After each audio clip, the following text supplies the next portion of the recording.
Before we get going here, some housekeeping stuff as people file in. It's very likely that we're going to use a different webinar platform next Monday. We've been experimenting with something really cool. We just have to make sure we can get it set up and we get it working, so it's not going to be on Zoom anymore. But the recordings will be easier to get to, clearer. You'll be able to see the presentations more clearly and download them much easier. We're making a pretty strong commitment to making this webinar easier to watch, easier to navigate, and also easier to find past issues and past data. For those of you that I know are going and checking this on like your monthly reports and stuff like that, right? So we're working on that, and we'll get back to you on that. More housekeeping. I'm actually realizing next Monday is Labor Day. So I don't actually think we're going to have a webinar next Monday, but the next webinar that we do is going to be on our new platform. Okay, let me bring up all of my notes here. How many we got in the chat here today? We got 24. All right, we're going for it. Everybody, welcome to the Media Buyer webinar. My name is Brian. I'm your host here. Usually every week you're with Luca the last 2 weeks, but I'm back now. And this is the Media Buyer webinar. This is where we're going to be exploring really high-level data from various auctions, ad platforms, etc., and how performance has shifted over the last couple of weeks. And we also have a fantastic guest with us here today, Nikki Lindgren, a longtime fan of the show. Thanks for being here, Nikki. Yeah, thanks for having me. All right. I want to leave a ton of time for your presentation because I love what you got to talk about today. So I'm going to go ahead and get right into this. All right. So looking at auction metrics, you can see CPMs are up again. What's worth noting here is this is 6 weeks now of increasing CPMs on TickTock. This is not a blip anymore. This is something that we are hearing from clients. We're hearing from people in the industry. TickTock is getting really, really expensive over the last couple of months.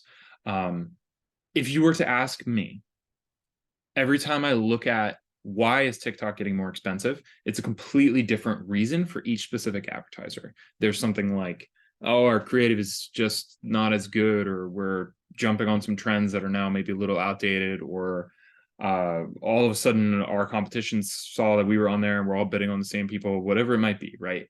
Some people, it's like, oh, like the creators I want have increased their prices. Everybody's got a little bit of a different reason as to why TikTok is getting more expensive and why performance is dropping there.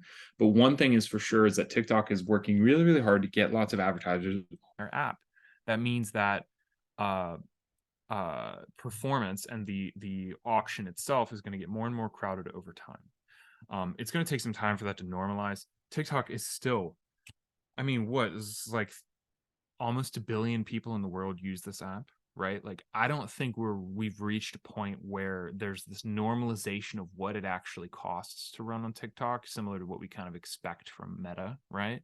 And also TikTok is still working on nailing down kind of the bottom part of their funnel, with the fact that they're going to start sunsetting various like shopping integrations and stuff like that. They're trying to move everything happening on TikTok. So I think we're still in the early days now of what prices are going to look like on TikTok. I don't think they're going to go up. Performance is not going to go down forever, but there's going to be a lot of pretty titanic shifts that are going to change over time. It's still one of my favorite Q4 awareness channels right now, especially if your audience is on there, especially if you have something that's really niche. So I'm a big fan of TikTok still, but just know that you are not alone if you're seeing performance change. And I would really, really, really try and tighten that up. Try and figure out what exactly has gone wrong in your account. And 99% of the times I look, it's either creative or it's an audience fit thing, right? Which I think we're going to talk a little bit about later. Another thing is this is 2 bad weeks in a row for conversion metrics on Meta. What I'm seeing here is the drop-off still not too bad, but it's worth noticing. We're fully into back to school now. It's in full swing. It's happening. BFCM is approaching. People are testing their campaigns out and trying to get ready for, okay, what are we going to scale? What are we going to put money behind? What creative is working for us that we're going to pull out, slap a Black Friday offer on and push back right in the feed, right? So performance is changing a lot there, but otherwise nothing too dramatic on the conversion front. There's really not too many bigger than 2% changes on here, with the exception of Microsoft, which has a really low volume, right? So it's going to change. But like really not horrible changes here. So it's always worth remembering when you're looking at these charts, how high are these percentage shifts? If you look at the CPM shift on TickTock here, it's 4.2%. It's considerable, right? But no, there's not really a bigger than 2% shift on Meta here, which is, for me, totally fine. You're going to see week over week variation all the time. It's really unreasonable to expect a perfect linear line upward with your performance every single week. And the wisest of us know that, but sometimes it's worth repeating to clients or your managers or whoever it might be, right?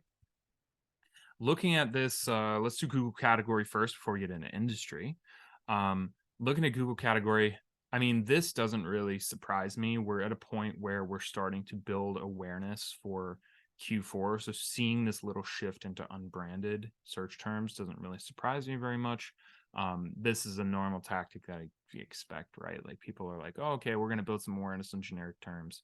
And then right around the Black Friday times, we start pumping on our branded terms with our specific offers and all that jazz, right? So this doesn't really surprise me too much. No real action items here, in my opinion. Looking at industry, you can see summer is kind of changing for us, right? So apparel, fashion, and baby have been kind of crushing it all summer long. And they're finally starting to slide down a little bit. So if you're part of one of those and you're seeing that, you're totally not alone. We're not really in a time period where the weather's shifting enough to motivate close purchases, which is really what all three of these are, right? What you are seeing, beauty, electronics, home goods, all spiking as people are going to start spending more time inside, or they're going back to school, or they're traveling and seeing family. They're buying things for Christmas already. They're buying presents, or they're planning for Black Friday, Cyber Monday, Q4, etc. And of course, jewelry, one of our wildest movers in this whole data set, no matter how many times I adjust it and check on that group, that industry, is down yet again as well, because I feel like that industry has kind of an early season spike. We might see a little bit of something close to Q4 around Christmas time, when we're doing gifts and all that stuff. But otherwise, a lot of expected movements that we kind of want to see in this industry chart. So nothing too crazy in here this week, really. What is surprising, and I was going to pull up the previous couple of weeks of TickTock shifts, but I think I'm going to do something special for that. If there's demand for that, just jump in the chat and tell me, do you want to see how much TickTock has moved in the last couple of months on various different metrics?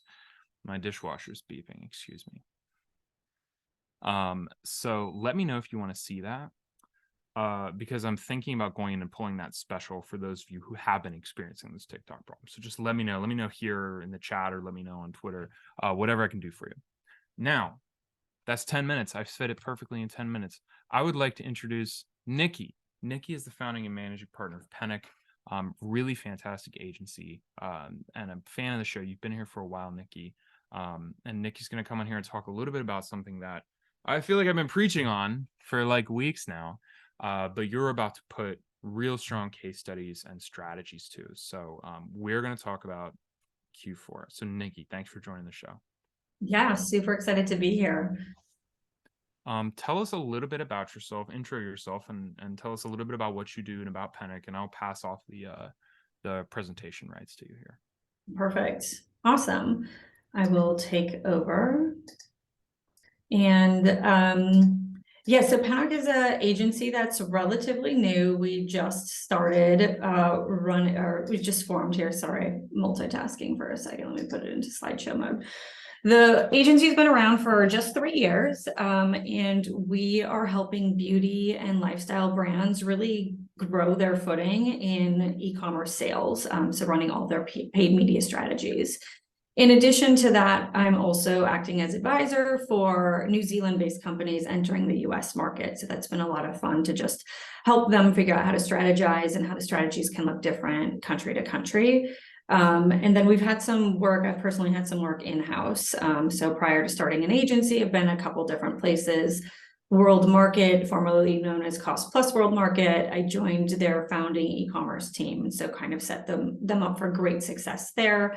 Worked agency side in a unique setting where we did turnkey solutions for entertainment brands. So worked with everyone from the Knicks to the Nets to the Celtics and some football teams too. Game of Thrones, True Blood, a lot of brands trying to push really great merchandise and grow that team. And then KiwiCo is a kids subscription brand and really kind of took them from an earlier stage of growth to a higher level that they were looking to scale to. So I think, Brian, if you want me just to kind of start going through, or if you had any questions before we got further, I'm happy to answer your questions. No, let's go for it. I love this presentation, so let's do it. All right, awesome. So at our agency, we're really narrowly focused on managing paid media for clients. Our clients are beauty and lifestyle, so we're pretty niche down in terms of the type of personas we're going after and the end customer. And so our clients are coming to us saying like, hey, here's our media budget, here is our new customer CAC, our ROAS, our MER, whatever their goal is. How can you guys as a team help us get there? And so it's not a cookie cutter, one size fits all. We're really looking into the data and historics to figure out where they can be live and where they can see the biggest return for their dollars. We've been around for 3 years. We've worked with some really cool brands that I'm excited to have on our roster. Here's just a couple of them that we've worked with over that time frame.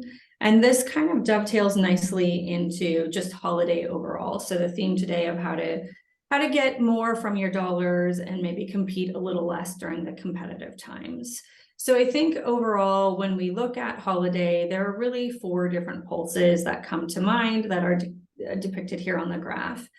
Third-party data is suggesting that holiday should be up 12 to 18%. And a leading indicator one can use is how their Memorial Day sale went. So you can kind of use that to gauge, will you likely hit the goals leadership has put in front of you for this holiday season?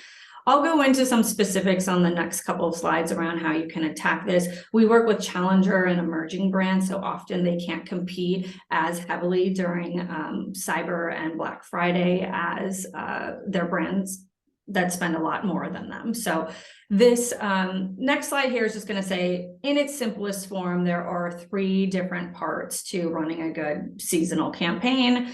Obviously, offers, how you're going to structure your media, and then what's going to happen on website. As an ad agency, we'll focus here on the second one. And again, super simplified here, right? There are subsections of each of these components that I'm very aware of.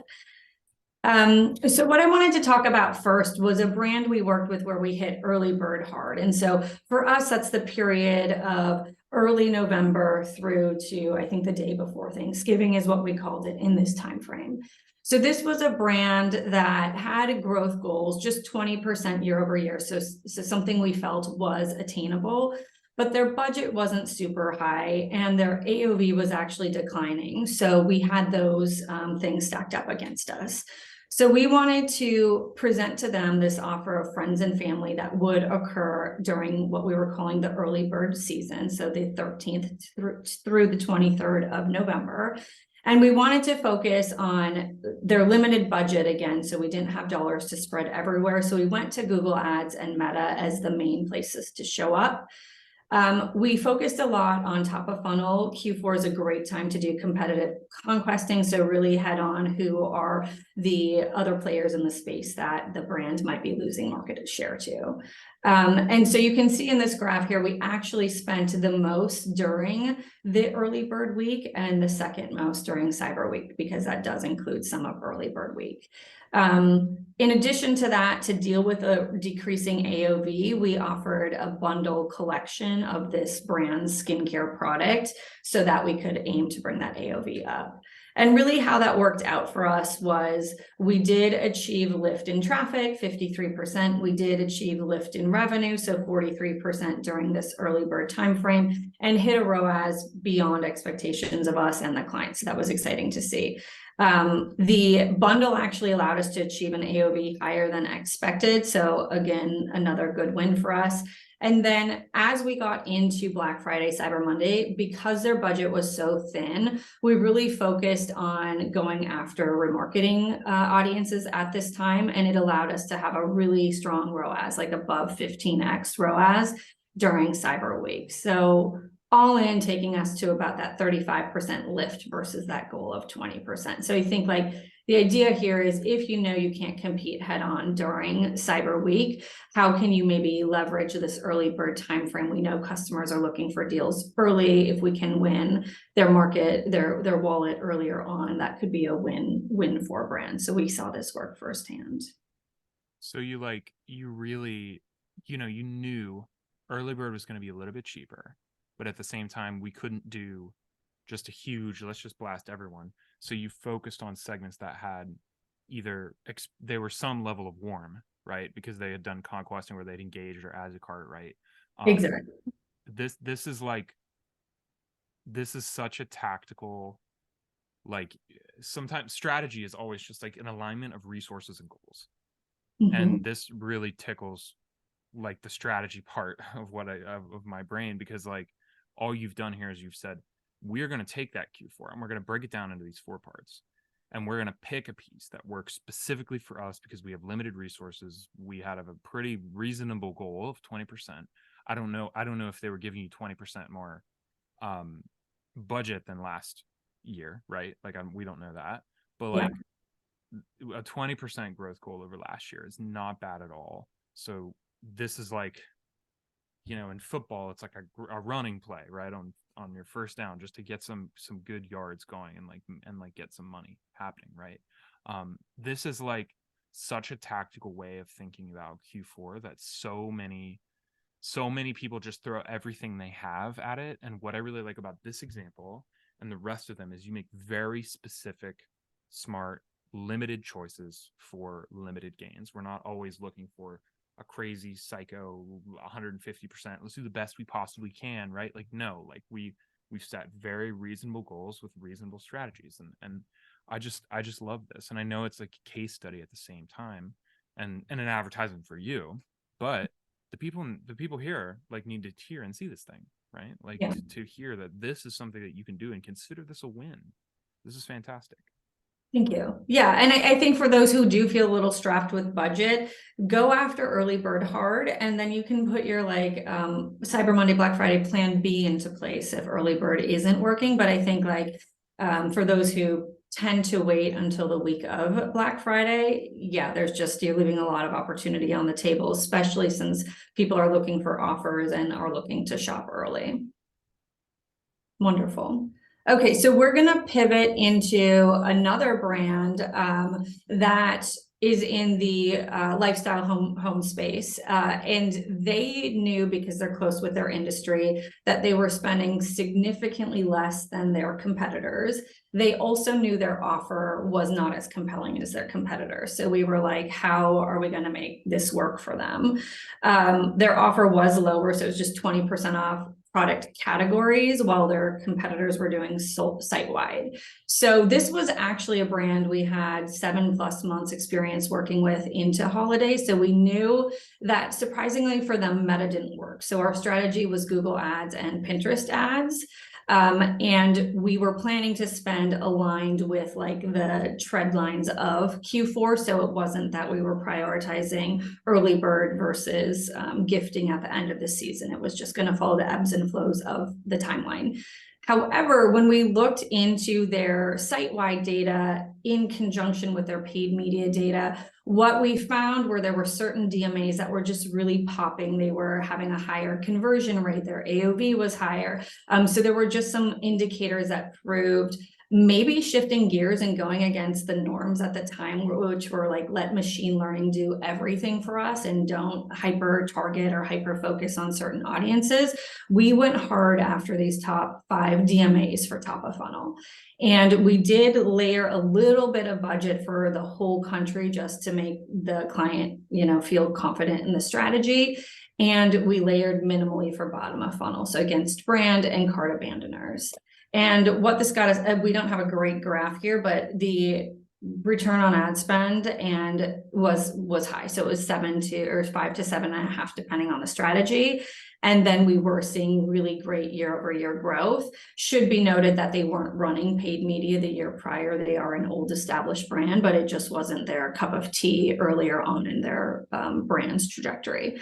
So again, just kind of like taking a very small budget compared to competitors and figuring out how to move the needle best in favor for the brand against both the ROAS goal and, you know, maximum growth year over year. Perfect. This is kind of crazy because for me, meta not working feels like a nightmare scenario, right? For like most people on the call to be like, if meta's not working, like, well, like, what do we do, right? And it's crazy. Like, I wonder if you know off the top of your head how much of this is like new customer acquisition, right, versus a re-up from existing, or like relying on, because you are doing, you know, a DMA focused thing, relying on people maybe having a little bit of word of mouth because they're it sounds kind of like funny and physical, but they're literally physically near people who are using this product or talking about it, right? And how much effect that has into it. How much of this do you think was, or if you can recall, how much of it was new versus returning? Do you remember? Yeah, I would say it was pretty heavily new, or at least, you know, getting exposure to the brand through the ads, whether it's like the 28 or 30-day look back window or what have you. The reason we think these DMAs work is because this brand is in the lighting space. So it's design focus. It's areas of the country that have like bigger hubs for interior where a consumer can come in and look at the lights in real life. So this particular brand only had one showroom in San Francisco, but we did know and note that the DMAs did overlap with hubs where there was more of an interior design focus. So I think that helped carry it. But as a percentage, I mean, it's also worth noting this brand name is not super specific. There's a lot of things out there with the same term used as the brand name. So I would assume that like at least 65% of what we got was net new customers. We always, I think of the last couple of years, like especially pre-COVID, we always tended to just look only at the digital, and we're only looking at our creative, we're only looking at our auction. And this feels like a very normal kind of like old school marketing play meshed with performance marketing, because it's like, no, we know where we have a foothold. We know that we have this user behavior where they want to go and they want to see it. They want to go and see it in store, right? So we're not even going to bother trying to overcome these really intense barriers of performance like meta, right? We're going to cut our losses and be like, we know that that's, for some reason, there's some physical nature of the product that prevents it from performing there. So what we're going to do is we're going to lean into the things that we know work, which is they want to go, they want to see it in the store. So we're not even going to bother being advertising anywhere really where they can't go and see it. And we're just going to lean into that path. Is like very, it's a mashup of the digital and the offline and the normal, I think, capital M marketing strategies that have worked for decades, that so many of us are starting to see are like really, really valuable for what we do in our business. And so like this is really clever. Like I love this story. Awesome. Yeah, this is really cool. And I think everyone in this call could learn a little bit from like thinking outside the box and thinking of we're not just doing this digital thing, right? Like we're going to use all the resources that are available to us. We're gonna have a good relationship with our clients. We're gonna learn. You obviously had to go and learn and realize like, oh, why are you performing well in these specific DMAs? It's because we have showrooms there, or we're in showrooms there, right? Like that only comes out of having a deep relationship with the client. Yes, 100%. Yeah. So that's kind of where we found our special sauce for these guys. I know we're tight on time. I want to walk through TickTock just because it's something we talked about a little bit, Brian, at the beginning of the call. So we were working with a fragrance brand that was heavy in Gen Z. They had tested TickTock before, and they just didn't buy it. The strategy wasn't playing out for them. So we were kind of up against proving to the client, like, hey, your assets are really endemic to the platform. Like this is going to be perfect for us. So we assessed what the old firm was doing, and it was, you know, it makes sense. They were targeting people interested in perfume and fragrance, which this brand was. But what we decided to do was kind of flip it and go after the persona of the core avatar. And so these people were going to the music events, they had certain celebs they were interested in. There was a layer of sustainability and organic products, which this brand also kind of speaks to. So instead of like hitting the targeting so obviously head on, we just kind of flipped it to the side a little bit and targeted the persona. We also went after video view campaigns to really get people hooked into engaging with us rather than the former agency, which was doing traffic campaigns. And so through this, we were able to really shift the impression share, increase it, as well as increase new users to the website. Google budgets did shift, so Google's box becoming, or piece becoming a lot bigger is a symptom of budgets increasing, but also more brand awareness being introduced through the TickTock strategy. And ultimately, like, you know, we were on the hook for an MER goal with this client. We were able to exceed the MER goal. So while the objective of what we were running was not necessarily going to contribute to the MER, we knew that it was going to be that first level hook that was so natural to this Gen Z audience that the rest would kind of be made up elsewhere in the lower part of the funnel. I love this because we talk about knowing our customers, and what you did is you understood, rather than just targeting people who are constantly like perfume superheroes, right, and are constantly thinking about it and talking about it. Everybody who likes something, there's, or has some sort of hobby or interest, there's always things that you don't realize that are maybe a little bit related to it. And one common one I remember is like people who love cooking, right? So people who have constant cooking interests, they're looking at lots of cooking stuff, they're cooking lots of cooking, they're doing lots of cooking at home. If you have some sort of product that's related to that, maybe you can bid on cooking, even if you're not necessarily strictly a cooking vertical. So for example, like cleaning products, right?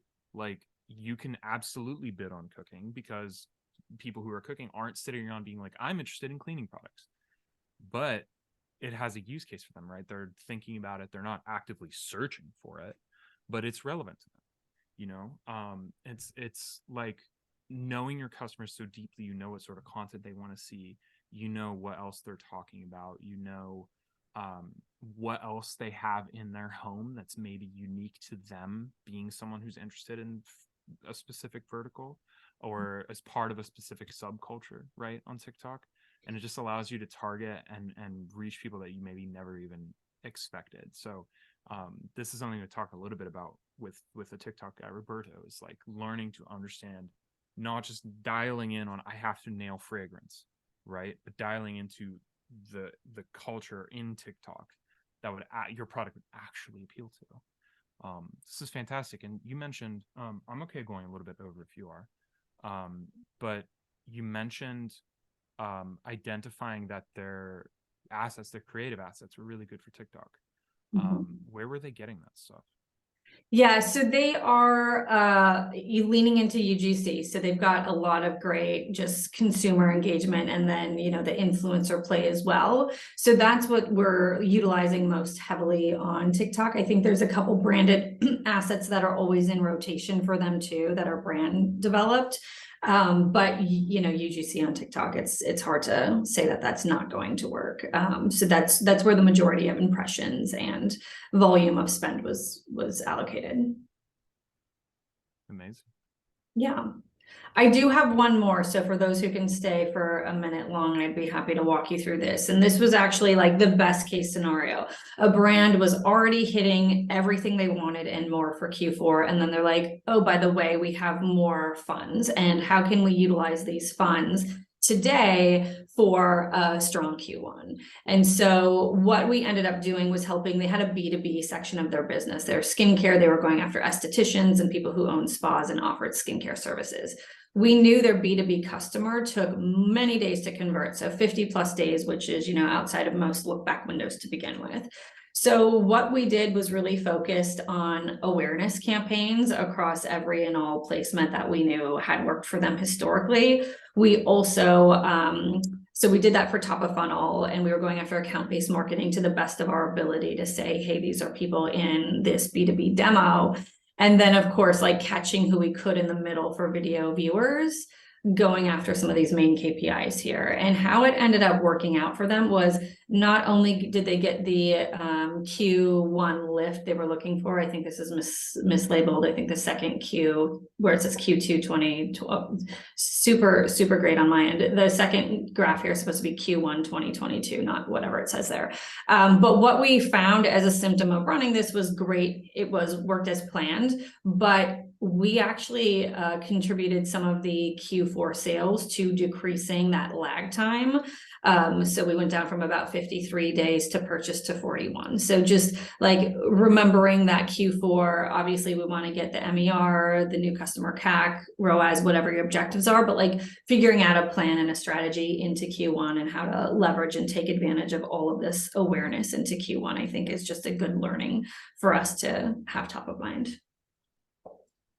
So critical to shorten that path to conversion, like however you end up doing it, because then you just front load the cash, especially when you're talking about B2B buyers who can have like really long drawn out sales cycles. And if you're not, if that first purchase is not huge, or if there's really, really intense maybe gifting or like challenging repurchase rates for that B2B sale, shortening that length of time to conversion could put more cash in your pocket faster to actually feed that machine of like getting their attention and getting in front of them, and then like running this awareness. I don't know, it's very interesting watching so many D2C brands try to do a wholesale break-in or try to do this like B2B wholesale sort of ABM style work, because they approach it a lot like they would typically with like their customer work, right? But what you're saying here is like,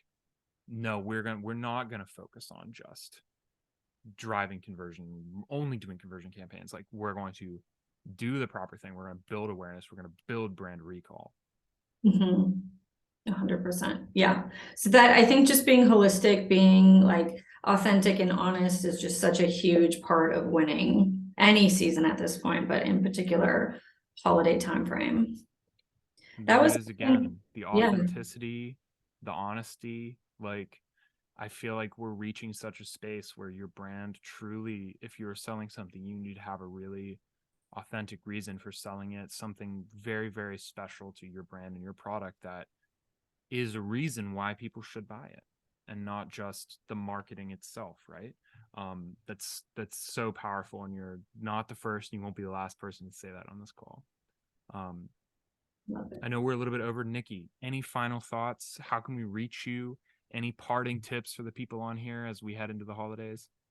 Yes, you can. So our domain is pennock.co, pennock.co, and I'm just Nikki at pennock.co. So would love to hear from any of you guys who learned anything here or had any tips either way. Parting words, just build that strategy. I'm just, we've been working with brands that are a little bit delayed. So I think critical parts are going to be the data insights of your consumer, so you know who has the best LTV and all that fun stuff, so you're showing up in the right places. And then working closely with the creative strategist, because creative is really the game changer these days. So those would be my final parting tips. That sounds good to me. Very similar to what we've been saying here as well. Nikki, thank you so much for coming on. We hope to see you soon, and we'll definitely have you back sometime. We'll talk again. I'd love to have you on in the beginning of the year. We'll talk about some Q1 strategies, right? So yeah, thank you so much for coming. Everybody, this will be posted to YouTube right after this. And reach out to Nikki or myself if you have any questions. Awesome. Thank you so much, Brian. Thanks. See ya. Bye.